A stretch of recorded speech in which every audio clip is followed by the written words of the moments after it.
শুল্ক নিয়ে যুক্তরাষ্ট্রের সঙ্গে নন ডিসক্লোজার চুক্তি হয়েছে, তাই এটি প্রকাশযোগ্য নয়, জানিয়েছেন অর্থ উপদেষ্টা ডক্টর সালেউদ্দিন আহমেদ।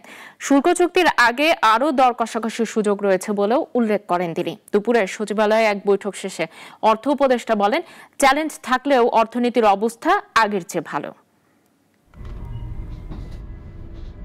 যুক্তরাষ্ট্রের বাজারে বাংলাদেশি পণ্যের উপর আরোপিত শুল্ক কমাতে কয়েক দফা বৈঠকের পর 20% শুল্ক নির্ধারণ করে ট্রাম্প প্রশাসন। আজ সরকারি ক্রয় সংক্রান্ত কমিটির বৈঠক শেষে শুল্ক ইস্যুতে আবারও কথা বলেন অর্থ উপদেষ্টা জানান, এটা বিশ্ব বাণিজ্য সংস্থার চুক্তি না, একটা দেশের সঙ্গে আরেকটা দেশের 1-to-1 চুক্তি। প্রতিযোগী দেশের কথা বিবেচনা করতে হবে, অপ্রকাশযোগ্যতার চুক্তির কারণে এটি প্রকাশ করা হবে না। 25 থেকে 20-এ চলে আসছে, যে এটা কিন্তু মোটামুটি খারাপ না। আর যদি আপনি কম্পেয়ার করেন অন্য দেশের সাথে, তবে কিন্তু বাংলাদেশ কিন্তু খুব খারাপ পজিশনে না কম্পিটিটরের সাথে বলে, এই জন্য আর কি।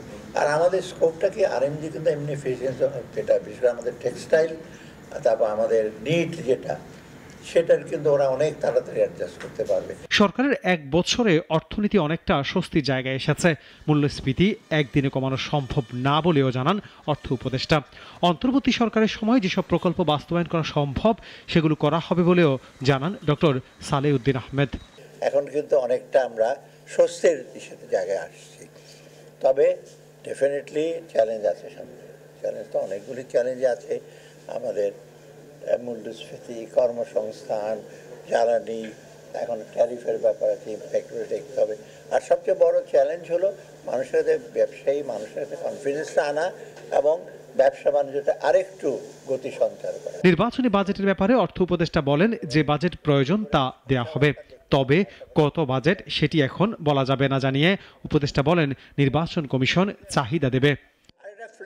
কিছুটা আনোয়ার হোসেন, নাগরিক, ঢাকা।